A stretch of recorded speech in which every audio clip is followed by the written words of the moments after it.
삼성이 지금 갤럭시 S25 시리즈가 AI 기능이 좋다는 게 요새 사람들의 인식이 커요. 삼성만의 칩을 좀 더 확장해가지고 이 다양성 확보를 하고 레퍼런스도 확보를 해가지고 실제적으로 또 다른 형태의 매출을 일으키는 게 낫지 않을까. 결론적으로 봤을 때는 성공이 가장 큰 허들이 되지 않을까. 네, 여러분 안녕하세요. 네, 저는 박준영이라고 합니다. 네, 저는 삼성에서 10년 정도 반도체 엔지니어와 인사팀에 있었고요. 바깥에 10년 정도 반도체 관련된 일, 그다음에 이제 IT 산업 관련된 컨설팅과 자문 활동을 하고 있고요. 반도체를 사랑한 남자, 한국 반도체의 미래 3년이라는 책을 냈습니다. 떠먹여주는 TV 만나게 돼서 정말 반갑습니다. 삼성이 갤럭시 S25 판매 호조로 매출과 이익이 늘었지만 상반기 퀄컴의 매입 비용으로 7.8조 원 지불하며 수익성 개선에 힘들어하고 있습니다. 자체 AP인 엑시노스를 다시 전면 배치할 가능성은 얼마나 높을까요? 현재 여러분들도 많이 아시다시피 전 세계에서 그 갤럭시 Z 시리즈죠. Z 플립 말고 폴더가 엄청난 인기를 끌고 있습니다. 그래서 이제 소위 앱등이 분들도 아이폰 유저들도 그러니까 뭐 소위 20대 이하 분들도 갤럭시 써봐야 되나? 라는 분도 있을 정도가 됐고 저도 어저께 뭐 식사 자리에서 얘기했는데 우리나라 아이폰 3부터 들어왔던 거 아실 거예요. 그래서 2008년도인데 저도 썼었는데요. 삼성 다닐 때 삼성에 썼던 가장 큰 이유가 뭘까요? 아이폰에 들어가는 모든 내부 디스플레이, 센서, 반도체 모든 게 삼성 거였습니다. 껍데기에 소프트웨어만 아이폰이었고 그래서 이제 삼성 반도체에서는 아이폰이 들어갈 수 있었어요. 들어갈 수 있다는 게 그 스티커 같은 거 붙이고 들어갔거든요. 근데 저기 삼성 수원에 있는 핸드폰 사업부에서는 아이폰을 갖고 못 들어갔었습니다. 하여튼 뭐 그건 여기서 말씀드리는데 하여튼 근데 아이폰 1부터 썼던 분이 있어요. 미국에서 갖고 와가지고. 근데 그분이 이번에 갤럭시 Z 폴드 7을 하겠답니다. 그런 것처럼 현재 하드웨어 강점을 갖고 있었던 삼성의 이번에 Z 폴드 7은 터진 것 같아요. 근데 아시지만 거기에 들어가는 칩은 스냅드래곤 8 엘리트입니다. 퀄컴 칩이겠죠.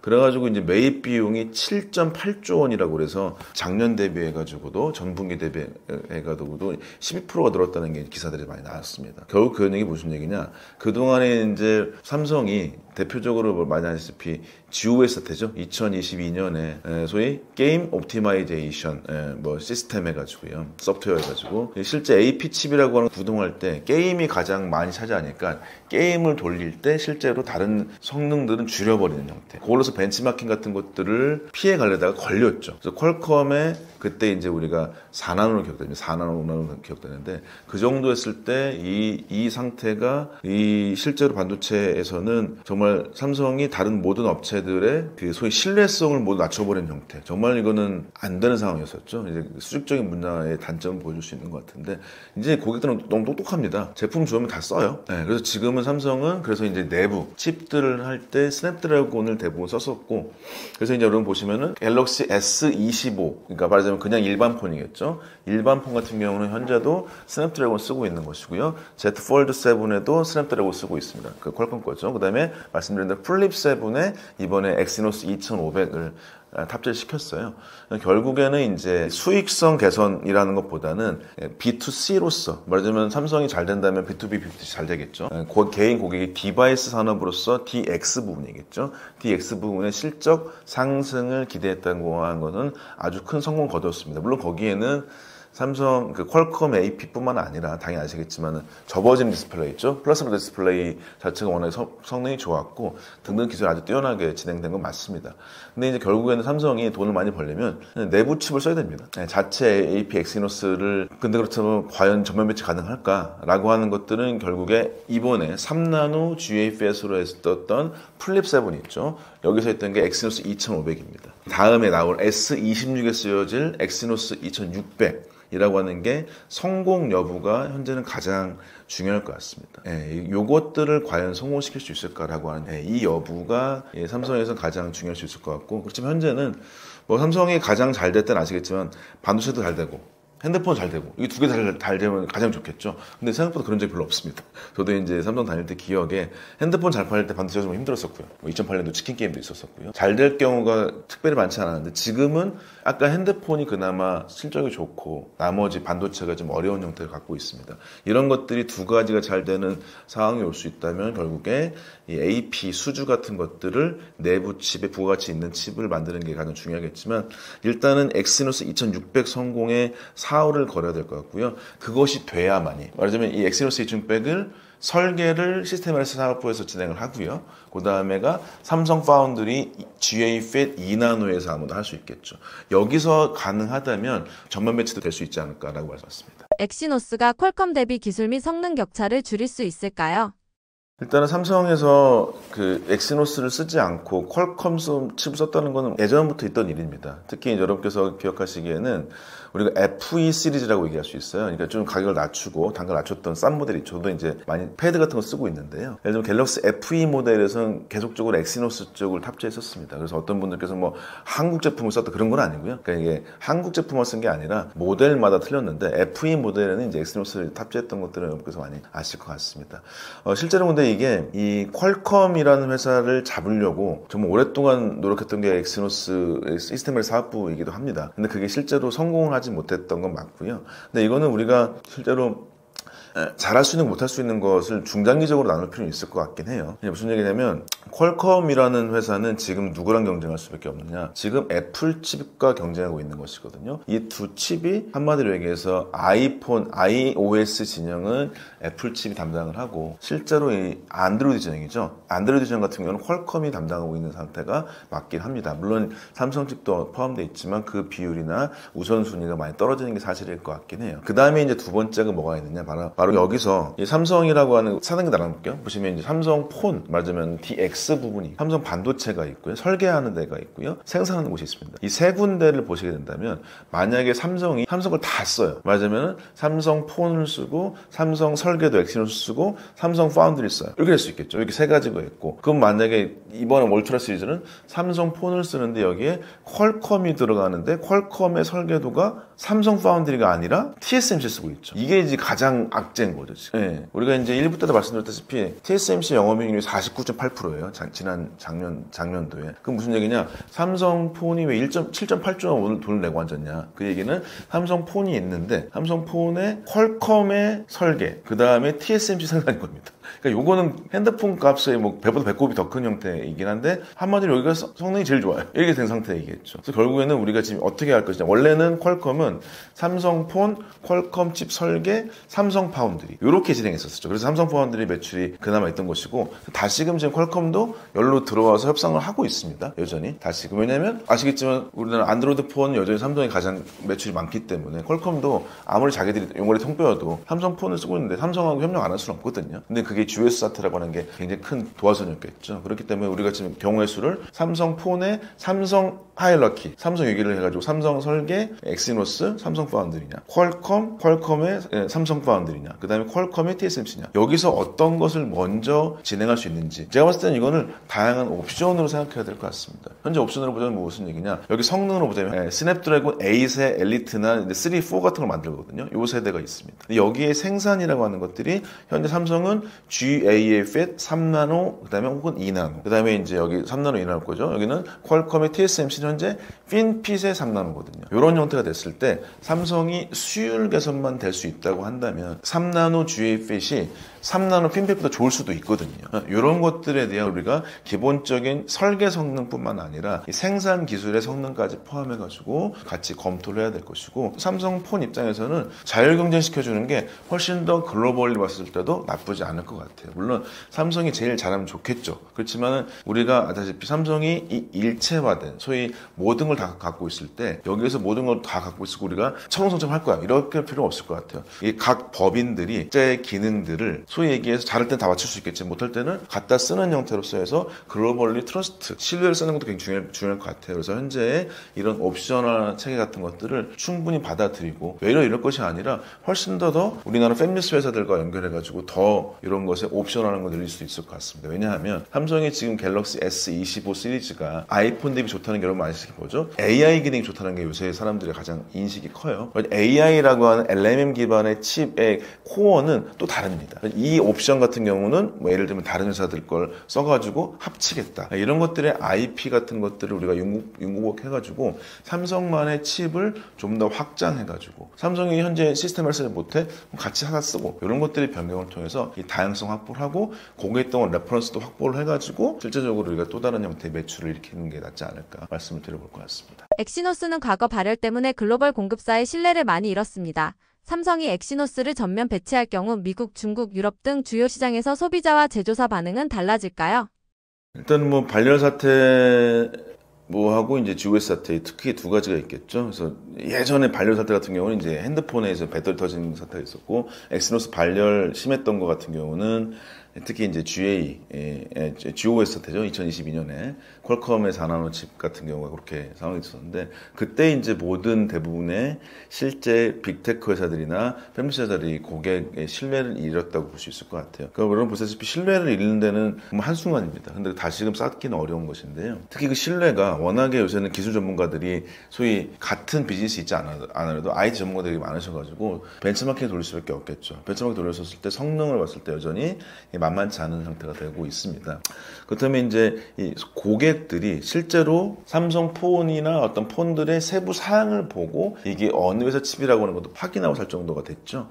그렇기 때문에 결국에는 삼성은 근본부터 다시 할 수밖에 없습니다. 말씀드렸다시피 현재 내부적으로 갖고 있는 삼성 칩의 이 시스템 반도체라고 하는 것의 엑시노스를 이 플립 7부터 진행을 했고 여기서 성능 평가나 매출 평가 같은 걸 충분히 받고 개선해서 엑시노스 2600, 맞아요. S26이겠죠. S26 시리즈에는 한번 경합해 볼 수 있도록 하는데 근데 이 경합을 제가 봤을 때 거꾸로 외려 고객들을 그때부터 넣는 것도 좋다고 생각해요. 개발 단계나 이 단계부터 실제로 고객들을 참여시켜 놓고 하는 것도 나쁘지 않습니다. 고객이라고 하는 게 최종 소비자도 있겠지만 기본적으로 전문가들 데려다 놓고 퀄컴 칩과 엑시노스라고 하는 것들이 성능 비교를 해보라는 얘기인 거죠. 네, 그래서 어떤 것들이 개선점인 것들도 얘기를 들어보고 물론 그것들이 이제 쉽진 않을 수밖에 없겠지만 그걸 통해 가지고 실제 경쟁을 해서 신뢰를 쌓아야만이 특히 우리나라뿐만 아니라 미국, 중국, 유럽 같은 경우에 주요 소비 시장에서 소비자들의 변화도 있을 것이고 제조사들의 변화도 충분히 있을 것입니다.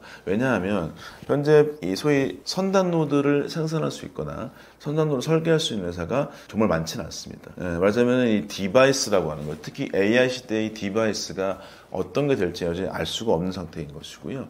여기에서 우리나라가 갖고 있는 가장 큰 게 LG나 삼성처럼 제조 기술을 갖고 있는 전문 B2C 업체가 있다는 건 엄청난 큰 도움이 되겠죠. 그다음에 이제 우리가 손 안에 들어간 디바이스 이거라고 하는 걸 포함해서 이 인프라용 AI라고 하는 것들이 이제 최적화되게 된다면 말하자면 엔비디아 중심으로 하는 것이겠죠. 이게 엣지 디바이스, 소위 손 안에 아니 내 몸 안에 들어가는 형태의 이 새로운 디바이스, 이 엣지가 어떻게 될지는 알 수가 없습니다. 결국에 이 시기 2027년 정도까지 해서 이 디바이스가 어디에 들어갈지 모르겠으나 여기에 있는 설계도를 정말로 잘 만들어 보겠다라고 하는 것들을 삼성폰부터 진행을 해줘야 고객들이 계속적으로 올 수밖에 없을 것 같고요. 그 설계도를 기반으로 해서 이 디바이스를 노하우를 쌓아가지고 계속적으로 매출을 확보하는 게 낫겠다. 결론적으로 봤을 때는 엑시노스 2600의 성공이 가장 큰 어떤 허들이 되지 않을까 말씀드릴 수 있을 것 같습니다. 삼성이 퀄컴 의존도를 줄인다면 삼성의 부품 조달 비용과 스마트폰 수익성은 얼마나 개선될 수 있을까요? 삼성이 퀄컴의 의존도를 줄인다. 삼성의 전체 매출을 볼 게 아니라 아주 좁혀야 되겠죠. 삼성의 DX 부문, 말하자면 익스피리언스 부문의 매출, 영업이익률 부분이 어떻게 될까? 매출액은 계속적으로 퀄컴을 쓰게 되면 늘 수 있을 것 같습니다. 그렇죠. 그러니까 근데 거기에 따른 매출 비용, 소위 이제 IP 비용을 내야 되기 때문에 AP 수급 비용이겠죠. 그걸 내야 하기 때문에 매출액 대비 영업이익률은 줄 수밖에 없을 것 같아요. 그렇더라도 이제 기본적으로 이제 많이 팔리면 이익 남으니까요. 박리담 형태겠죠. 쉽게 얘기해서 퀄컴을 쓴다면. 근데 엑시노스 쓰게 된다면 거기에도 말하자면 결국에는 기술력이 결과일 수밖에 없을 것 같아요. 기술력이 높아져야만 엑시노스가 당연히 퀄컴보다 쌉니다. 그 다음에 얘기 드린 대로 단계적 전략을 취해야 되겠죠. 일단은 퀄컴 칩을 쓰더라도 삼성 파운드리 쪽으로 오게 된다면 좀 더 싸겠죠. 네, 삼성 사람들은 이 퀄컴 칩이 TSMC하고 삼성에서 만들어졌는지 안 했는지 잘 모릅니다. 말하자면 설계가 누가 했느냐의 문제가 더 크겠죠. 말하자면 이 설계라고 하는 것이 삼성 거냐 퀄컴 거냐 이 두 가지겠죠. 왜냐하면 칩 만들어주는 회사에서 이 파운드리의 품질을 관리할 수 있기 때문이겠죠. 그러니까 현재의 가장 악순환인 퀄컴의 TSMC라고 하는 것을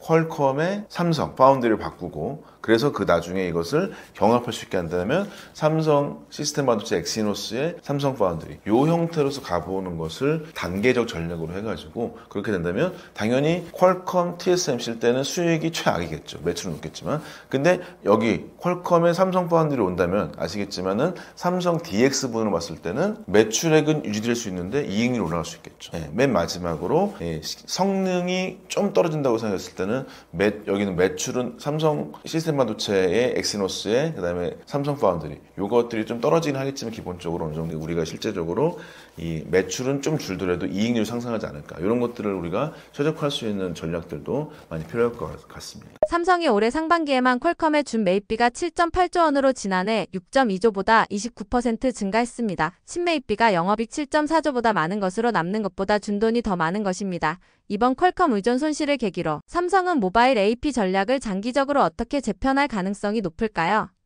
일단 삼성은 모바일뿐만 아니라 이 거대하게 큰 전략을 보자면, 삼성은 테슬라랑 협력해서 파운드리 설계를 같이 하게 이제 미국에서 진행할 수 있겠죠. 그러니까 테일러라는데 테슬라를 받아서 할 텐데, 삼성은 중장기적으로 결국에는 어떤 고객들과도 경쟁 구도일 수 있을 것 같긴 해요.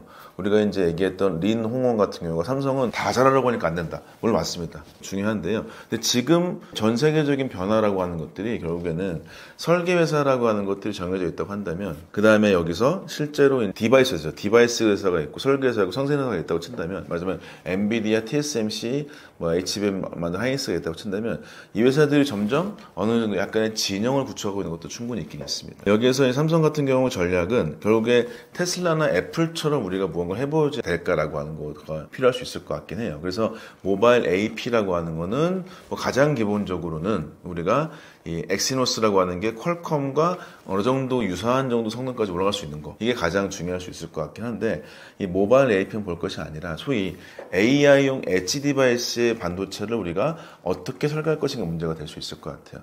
말하자면은 1부 때 말씀드렸다시피 우리가 실제로 반도체라고 하는 걸 만들어 줄 때 테슬라가 휴머노이드 로봇과 FSD죠. 그러니까 소위 여기서 자율주행차를 같은 형태로 하려고 하는 가장 큰 이유 아시겠지만 AI용 데이터를 다 모으려는 상태겠죠. 마찬가지로 삼성도 테슬라하고 그것을 전략적으로 당연히 알리고 할 필요는 없겠지만 이 디바이스를 갖고 있다고 하는 엄청난 장점이 분명히 있습니다. 여러분 이번에 Z 폴드 7 시리즈 보시다시피 하드웨어 생각보다 되게 중요합니다. 사람들한테 어떻게 디자인적으로 엣지에서 보일까라는 문제이기 때문에 여기에서 이 디바이스들, 삼성의 수많은 디바이스를 어떻게 칩으로 엮어낼 것인가, 단순하게 볼 것이 아니라, 그래서 이 칩이라고 하는 설계 자체를 삼성향으로서 하나의 소위 그 체계를, 에코시스템을 갖추는 게 되게 필요해 보이긴 해요. 그래서 가장 크게 봤을 때는 우리가 애플 실리콘처럼 삼성도 삼성 실리콘 같은 것들의 설계, 그래서 이 모듈 기반으로 해가지고 해주는 형태까지 발전되는 게 필요하지 않을까. 그래서 모바일 앱뿐만 아니라 어떤 엣지 디바이스의 가장 핵심 코어를 어떻게 우리가 하이라키 가질 것인가에 대해서 전략을 충분히 세우는 것이 많이 필요하지 않을까 말씀드릴 수 있을 것 같습니다. 한국 대기업 구조가 글로벌 경쟁에서 갖는 가장 큰 한계는 무엇인가요? 네, 일단은 한계와 장점 두 개 나눠보는 게 좋을 것 같아요.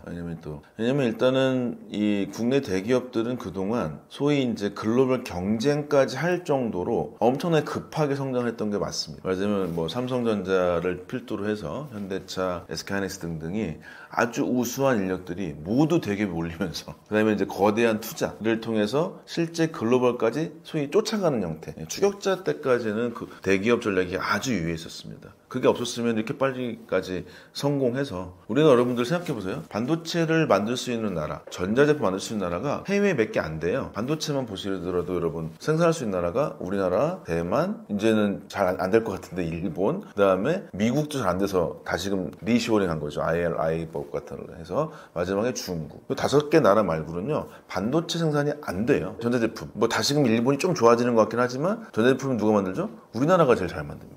이 두 개가 다 되는 나라가 거의 없어요. 근데 이게 왜 가능했을까? 이 정도로 어떻게 수직결 성공했을까? 대기업의 영향이 큽니다. 네, 그래서 어떤 분들은 대기업 건들지 마라 이러는 건 아닙니다. 실제로 이제 여기서부터 바로 이 글로벌 경쟁 수준까지 왔는데 글로벌 경쟁에서 승리하려고 친다면 대기업의 단점이라고 하는 것, 소위 얘기해서 수직적 위계라고 하는 것을 충분히 우리가 타파해야 될 것 같습니다. 네, 말하자면 뭐 대기업 병이라고 하는 거 20세기 후반부터 나왔었고요. 그래서 이제 그렇다고 해서 대기업이 스타트업처럼 뭐 기민하게 움직이는 것도 웃깁니다. 결국에 뭐냐면 이 정도의 자본력을 가지고 어떻게 하면 이 가장 잘하는 것을 엣지 있는 걸 다듬을 수 있을까? 결국에 질문 주신 것처럼 잘하는 것에 집중한다. 여전히 우리나라는 삼성 반도체로 보자면, 하이닉스로 보자면 메모리라고 하는 걸 잘하는 게 엄청나게 장점이 있을 수 있을 것 같아요. 근데 이것을 기존에 쓴 사이클, 특히 삼성이 지금 한 2년 정도 힘들었던 가장 큰 이유가 뭐죠? 협력이 안 됐다는 거죠. 협력이 안 되고 자기가 다 하려고 했던 거. 혹은 기존에 간과했던 기술력 같은 거. 패키지 기술이나 이런 것들을 무시했다가 HBM 같은 걸로 이제 한번 크게 맞은 것이죠. 이런 형태에서 다시금 복구할 때 어떻게 한다? 가장 중요한 게 철옹성처럼 자기를 가두어서 우리가 다 만들 수 있다. 이 상태가 안 되는 것이죠. 여러분, 대표적인 철옹성이 누구죠? 여러분, 미국의 바로 아이폰, 애플이 철옹성인데 애플 주가 보셨을 것 같아요. 망해가고 있습니다. 첫 번째 하드웨어적으로 플립 7 접어도 애플보다 얇아요. 예를 들면 애플은 어려운 거죠, 여러분 아시다시피 요즘에 소위 얘기하는 AI가 망했어요. 네, AI 뭐 시전한다고 컨퍼런스 했는데 망해버렸죠. AI라고 하는 것도 잘 안 돼요. 말하자면 철옹성 애플이 힘들어지고 있어요. 지금 현재 글로벌리 설계는 자기가 다 하고 생산은 다 업체를 썼던 애플도 힘들어지고 있습니다. 말하자면 두뇌라고 하는 것들도 협력하는 상황이 돼버렸어요. 삼성이 지금 가장 잘했던 거에서 어려웠던 것들은 지금 충분히 협력할 필요가 있지 않을까. 그래서 이 가장 큰 한계는 무엇이냐, 글로벌 수준까지는 왔는데 글로벌 1등끼리 했더니 1등끼리 과점이 되고 있는 상태가 됐다. 여기서 과점하는 회사끼리 어떻게, 한마디로 여기서 자기들끼리 이거 어떻게 하면 우리가 다 해먹을까라고 하는 것들을 하려면 1등끼리 서로 같이 터놓고 얘기하는 협력의 형태가 필요하지 않을까 말씀드릴 수 있을 것 같습니다. 후발 소재 부품 장비 육성과 해외 장비사와의 개방적 협력이 왜 중요한가요? 일단은 반도체를 만들 때요, 뭐 여러분들 삼성 요새 반도체 라인 하나 지을 때 비용이 얼만큼이냐, 30조 원 듭니다. 그래서 이제 P5라고 하는 형태가 이제 삽을 뜨니 많이 이러고 있는데요. 이미 내년도 투자가 들어간다 왔다 갔다 하고 있습니다. 왜냐면 아시다시피 9월 달에 투자 지평을 내년도 투자 결정하지 않습니까? 네, 아시겠지만 작년도나 재작년 같은 경우는 이제 개업 나고 이래가지고 실제로 투자 결정도 못했었어요. 여기 애매했었는데 이제 삼성 같은 경우도 소위 얘기해서 파운드리 매출이 좀 약간 나올 예정이기도 하고요. 그래서 등등 때문에 투자가 될 텐데, 맞으면 30조 원이라는 큰 거대한 라인 하나를 지을 때 보통 20조 원 정도가 소재 부품 장비 비용으로 들어가게 되어 있습니다. 근데 거기 20조 원 중에서 80% 정도나 75% 정도, 그러니까 보통 장비의 80%, 그다음에 소재의 70% 정도는 수입을 하게 되어 있거든요. 말하자면은 지금 개방적 협력이 가장 중요한 이유는 무엇이냐, 반도체 품질의 수부장이 절대적입니다. 한마디로 얘기해서. 근데 이제 이 협력을 왜 해야 되냐, 결국엔 삼성은, 특히 삼성이 그동안 어떻게 했냐, 소재 부품 장비도 우리가 다 잘할 거야 해가지고요. 물론 그렇게 삼성이 스타트업에 지분 투자하는 것도 의미가 있습니다. 예를 들어서 몇 개 회사, 예를 들면 DNF라는 회사가 있습니다. 그 회사 같은 경우는 삼성이 지분도 꽤 있는 형태이기도 하고요. 뭐 이걸 특정 회사를 말씀드려서 그렇긴 하지만 삼성이 지분이 있는 소재 회사도 몇 개 있습니다. 뭐 SK 같은 경우는 SK 머티리얼스 계열사로 해가지고 아예 사버렸죠. SK는 소재를 중심으로 해가지고 굉장히 합병을 많이 해서 성을 많이 거뒀습니다. 근데 이제 이 장비 쪽이 좀 아픈 손가락이에요. 이 장비사들 같은 경우는 결국은 무엇이냐, 소위 이제 우리가 세메스라고 하는 게 삼성의 자회사가 있습니다. 그다음에 이제 몇 개 회사가 있는데 이것들이 실제로 기존의 장비사들과 소송전도 벌어지기도 하고요. 그다음에 국내 장비사들 같은 경우도 삼성의 체계에 있는 회사들이 많이 있기 때문에 삼성이 이 협력을 어떻게 했냐, 단가를 낮추는 수단으로서 혹은 해외 회사하고 가격 협상했을 때 도구를 쓰려고 쓸 때가 좀 많이 있었거든요. 근데 안 좋은 거 뭐냐, 바로 이 장비들이 반도체 공정이 한 900번 진행했을 때 한 10%, 15% 정도 된다면 여기서 사고가 날 때가 꽤 많이 있다는 것이죠. 이거는 둘 다 잘못입니다. 첫 번째로 삼성이 그 정도로 삼성 반도체가 설비나 장비에 대한 품질 관리 능력이 있다고 한다면 사고가 안 나게 막았었어야겠죠. 말하자면 그 기획을 중심으로 장비사를 하고 협력해서 만들었으면 좋을 텐데, 삼성이 지금 장비 자체에 대해서 기술력이 아주 높아지지 않는 것입니다. 그렇기 때문에 이럴 때는 품질이 좀 상당히 열의가 될 수밖에 없는 국내 소부장, 특히 장비사 같은 경우는 품질 사고가 많이 날 수밖에 없어요. 그럼 결국에 협력이 왜 필요하냐? 결국에는 현재 반도체를 잘 팔아야 되는 거죠. 잘 팔려고 하면은 결국에는 탑5 장비사, 어플라이드 머티리얼스, 램, 텔, ASM, KLA 이 회사들하고 협력하지 않을 수가 없습니다. 협력하지 않으면 아무리 가격을 깎으려고 해도 만약 100억짜리 장비를 80억 주고 샀어요? 20억을 깎았어요? 근데 중요한 옵션을 빼버리고 샀다가 사고가 납니다. 그 사고가 그 옵션 때문에 그래요? 그럼 그것을 30억에 주고 사버리면 훨씬 더 비싸게 팔겠죠. 이미 라인에 사고가 터져 있고.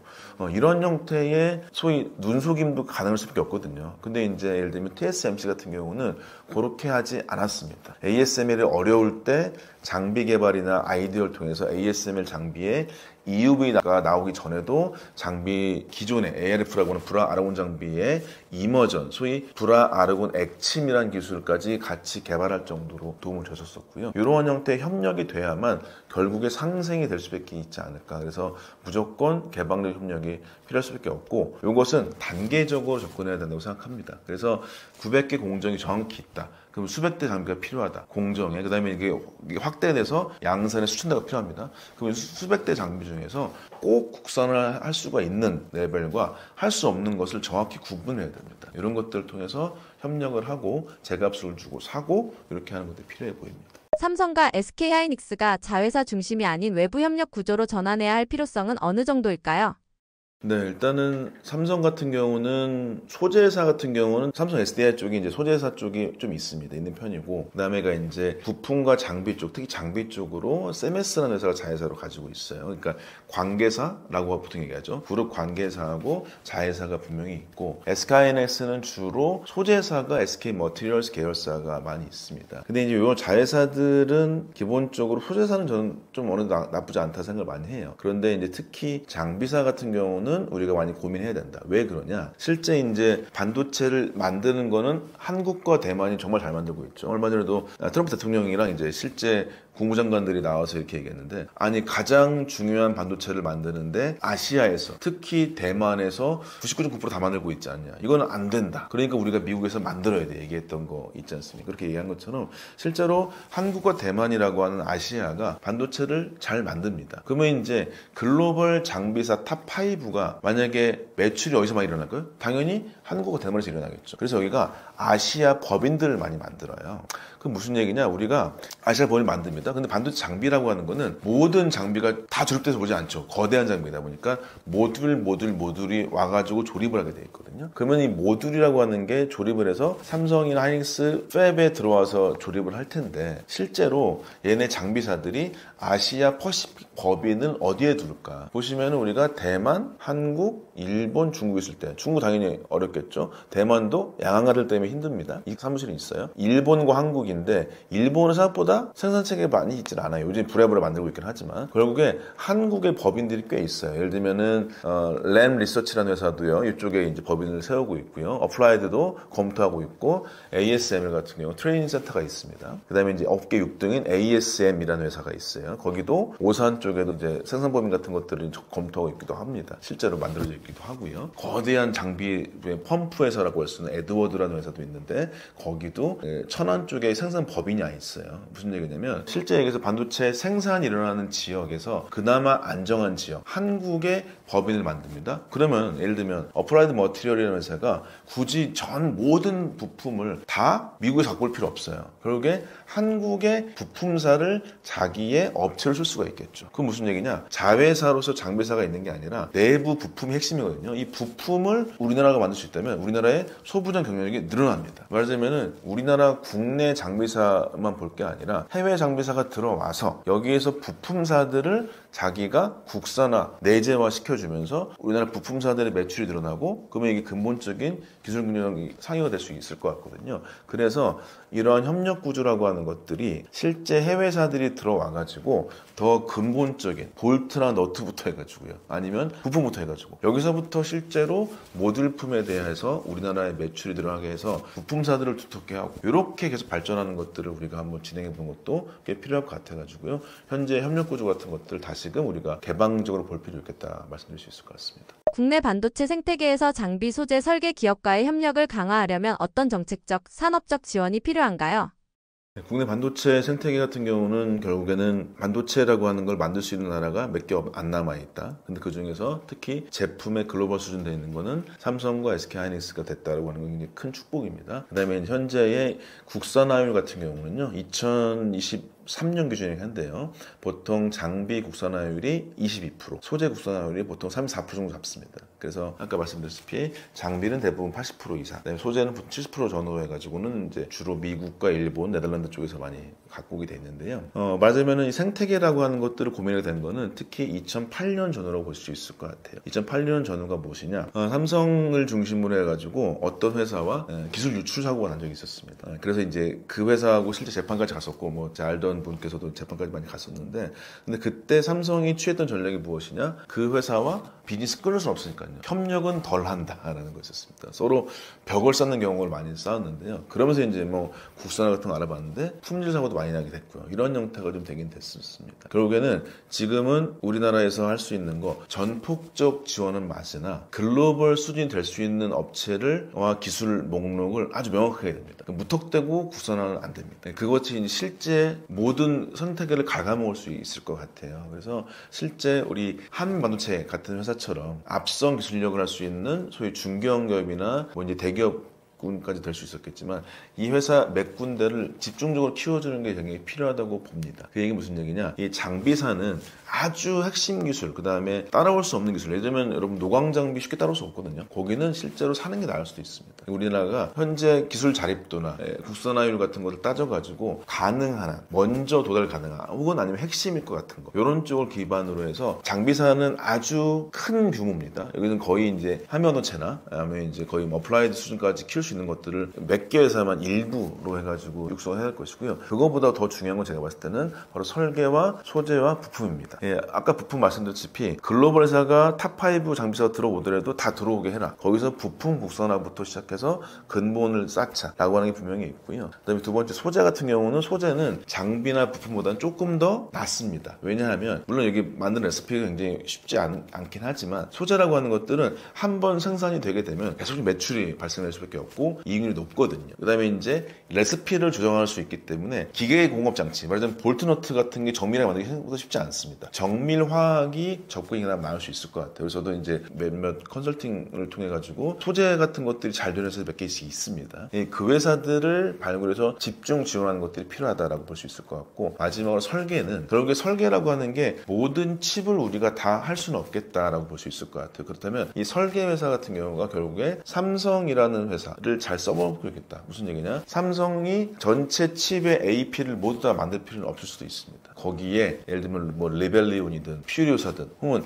요것을 실제 설계해주는 소위 DSP라고 합니다. 디자인 솔루션 프로바이더라고 하는 이런 형태의 회사들, 예를 들면 세미파이버 같은 경우나 삼성을 퇴직한 분들 중에서 이렇게 DSP라는 회사에서 팹리스 회사가 있고요. 가운데 DSP가 있고 그 다음에 파운드리 때 보시면 될 것 같아요. 이렇게 세 개가 디테일한 것인데 여기에서의 협력할 수 있는 것들을 모듈부터 부품부터 할 수 있는 게 있을 것 같고, 결국에는 이게 우리나라 얘기하는 소버린 AI 쪽을 봤을 때 껍데기만 SK, 껍데기만 삼성이 아니라 내부가 다 어떻게 들어갈 것이냐, 여기에 소부장 회사들 다 들어가가지고 거기에 협력할 수 있도록 하는 지원 체계가 많이 필요할 것 같다고 말씀드릴 수 있을 것 같습니다. 결론적으로 매출 규모가 클수록 말하자면 제품상 삼성과 하이닉스라고 하는 거 지원은 뭐 알아서 합니다. 솔직히 말씀드려서 국가에서는 장비사는 매출이 굉장히 크거든요. 여기는 아주 유망한 것들, 글로벌 탑 수준 갈 수 있는 것들은 키울 수 있겠다. 요거는 이제 그 다음일 것이고, 더 중요한 건 그 아래에 중견근무의 부품사, 그 다음에 부품사가 글로벌 수준이 될 수 있는 부품사겠죠. 그래서 탑5 회사도 될 수도 있고 국내도 살 수 있는 이런 회사들이 있습니다. 그 다음에 소재사는 지원할 필요가 있고, 설계사는 이 제품사들과 부분적 협력적 같은 관계를 통해 가지고 그쪽을 확충하는 걸로써 우리가 어떤 지원책들이 많이 필요하지 않을까 말씀드릴 수 있을 것 같습니다. 한국이 대만과 같이 분업화된 제품 생태계를 만들 수 있을지 현실적인 가능성을 어떻게 보시나요? 한국과 대만은 근본적으로 봤었을 때는 현재의 성공 모델은 대만 모델은 맞긴 맞습니다. 근데 이제 그건 역사적 기원, 소위 여러분 많이 아시는 경로 우둔성이 있죠. 그래서 한국과 대만은 되게 다르게 성장을 해왔었습니다. 그래서 이제 대만 같은 경우는 기본적으로 이 소위 민주적으로 키웠었죠. 민주적으로. 근데 대만도 군사 독재가 있긴 있었습니다. 그렇지만 이제 기업의 생태계 여부 같은 경우는 특히 이제 국영기업도 TSMC도 국영기업이었던 것처럼 각각의 이익을 나누는 형태. 왜냐면 대만은 오랫동안 이 부족이 달랐었습니다. 그러니까 제가 뭐 인류학자니까 말씀드리면 몇 개 부족들이 같이 있었던 공동체에 가까웠거든요. 좀 더 수평적이에요. 근데 우리나라 같은 경우는 오랫동안 한 나라에서 살았기 때문에 이 위계 체계가 좀 더 강한 편이라고 볼 수 있을 것 같아요. 그래서 대만이 동아시아에서 가장 개방적인 문화를 갖고 있긴 합니다. 개방적이고 수평적인 측면이 분명히 있습니다. 근데 그것이 현재의 글로벌 협력적 체계가 가능하게 된 거는 맞습니다. 근데 현재 이런 것들이 상황이라고 하는 것이 실제로 보시면 대만도 대만에서는 현재 제품사 기준을 봐볼게요. 미디어텍이라는 회사가 있고요. TSMC가 있고 ASE가 이렇게 있습니다. 이 세 회사가 이렇게 있는데 여기에서 물론 미디어텍이 보통 탑3에서 탑5 안에 듭니다. 설계사죠. 이 회사가 근데 아주 최신 제품 만드는 건 아니에요. 퀄컴, 애플, 엔비디아 수준은 아니에요. 근데 그거보다 조금 아래 정도 수준을 만듭니다. 근데 요 미디어텍의 기술이 뭐 중국의 설계를 도와주거나 이런 것들이 좀 많이 있긴 있어요. 요게 있고 TSMC는 뭐 워낙에 잘 되고 있고. 근데 ASE와 TSMC가 지금 현재 애매해요. 무슨 얘기냐? 반도체에서 소위 패키지 공정이라고 하는 게 고난이도가 되면서부터 부가가치가 높은 반도체 패키지 공정을 TSMC가 다 해먹고 ASE가 좀 더 이익이 줄어드는 형태가 되는 게 솔직히 사실이긴 해요. 그래서 소위 이쪽 기업을 우리가 패키지만 하는 기업을 오사트라고 얘기하죠. 아웃소싱, 어셈블 테스트에서 오사트라고 얘기합니다.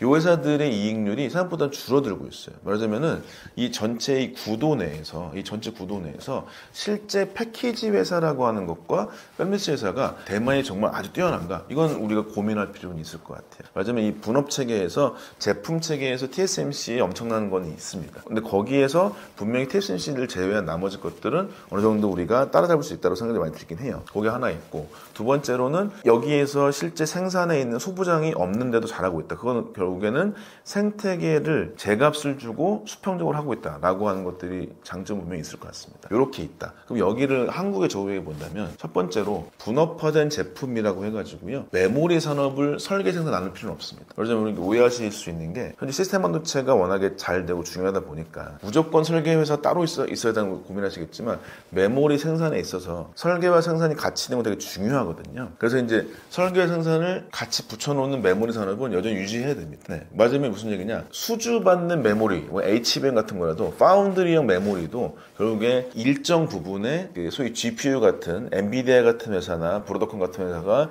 설계도나 사양을 주더라도 이거 설계의 완성품과 생산은 삼성 메모리, 삼성 파운드리가 다 갖고 있어야 됩니다. 말하자면은 무조건 대만을 그대로 따라간다라고 하는 것들은 여기서 기억이 맞진 않을 것 같긴 하고요. 특히 이 제품 같은 경우는 우리가 고민을 많이 해봐야 됩니다. 제품이 왜 고민이냐? 말씀드렸다시피 팹리스, 파운드리, 오사트 이렇게 봐볼게요. 이 세 가지가 지금 왔다 갔다 하고 있어요. 마찬가지로 메모리 반도체, 시스템 반도체가 있다. 근데 이게 만약에 지금 말씀드렸다시피 삼성 같은 경우는 어떻게 하고 있죠? 이게 글로벌리 최초로 최종으로 메모리와 시스템 반도체 두 개를 다 만들 수 있어요. 근데 아까 말씀드렸다시피 시스템 반도체가 훨씬 더 속도가 빠르고 메모리가 느려요. 말하자면 이게 최적화라는 것까지 된다면 실제 이게 어떻게 흘러갈지 우리가 알 수가 없거든요. 말하자면은 설계와 생산 그 다음에 이런 것들의 특장점들이 분명히 있기 때문에 이걸 무조건 협력한다라고 하는 것보다는 이게 단위마다 말하자면 이게 토탈 솔루션을 갖고 있으면 좋을 수 있습니다. 말하자면 아무것도 없는 회사가 있어요. 디바이스 회사가 있어요. 예, 삼성 디바이스 뭐 아니면 어떤 디바이스 있어요. 디바이스가 생각만 갖고 있어. 근데 우리가 칩 다 만들어 드릴게. 삼성도 할 수 있어요. 예, 할 수가 있어요. 예를 들면 우리 설계도는 있어. 만들어만 줘. 우리 파운드리 다 됐어. 패키지만 해줘. 이렇게 될 수 있거든요. 말하자면 이게 전체 제품 서플라이 체인에서 어디서 협력을 할지라고 하는 것을 다 갖고 있는 건 상당히 필요할 수밖에 없습니다. 그래서 대만처럼 분업체계적인 거는 필요할 수 있습니다. 그렇지만 이거를 무조건 추종할 필요는 없습니다. 현재의 시스템 반도체 같은 경우는 이 TSMC랑 팹리스 회사 이 두 개가 거의 협력 단계지 ASE가 좀 안 좋아지고 있거든요. 말하자면 이렇게 볼 수 있다면 우리가 하이 퀄리티, 고난이도의 기술을 가지고 한다면 삼성이 그동안 했던 위계 방식이겠죠. 종합반도체 회사에서 어느 모듈을 협력할 것인가에 대해서는 전략적 판단을 하는 것이 맞다고 볼 수 있을 것 같고요. 그걸 제외한 소부장체 체계 같은 경우는 TSMC처럼 협력하는 게 가장 중요할 수 있다고 볼 수 있을 것 같습니다. 그래서 제품을 만드는데 어떻게 우리가 취사 선택할 것인가는 그때 전략에 따라서 달라질 수 있을 것 같긴 합니다. 그래서 비슷하게 갈 수는 있겠지만 그거마다 여기서 경로도 분명히 있기도 하고요. 그것에 대한 장점도 있기 때문에 그걸 잘 우리가 선택을 해볼 필요가 있다 말씀드릴 수 있을 것 같습니다. 지금 이제 우리나라 정치적 격변 시기가 끝났고 드디어 이제 어떻게 글로벌 생존과 성공, 그 다음에 국가적 경쟁력 확보라고 하는 것에 가장 중요한 시간이 왔다고 볼 수 있을 것 같습니다. 그래서 이번 2025년을 필두로 해서 AI 반도체라고 하는 거, AI 시장, 그 다음에 이제 디바이스 시장이라고 하는 것이 처음으로 열에 젖혀지는 상황이 될 수 있을 텐데요. 여러분께서 이제 구독 많이 해주시고 많이 봐주셔서 감사드리고 여기에서 중요한 건 뭐냐? 우리가 잘할 수 있는 것과 우리가 꼭 해야 되는 것들 여기에 집중해가지고 우리의 강점을 믿고 뚜벅뚜벅 걸어나갔으면 좋겠다라고 말씀드릴 수 있을 것 같습니다. 감사합니다.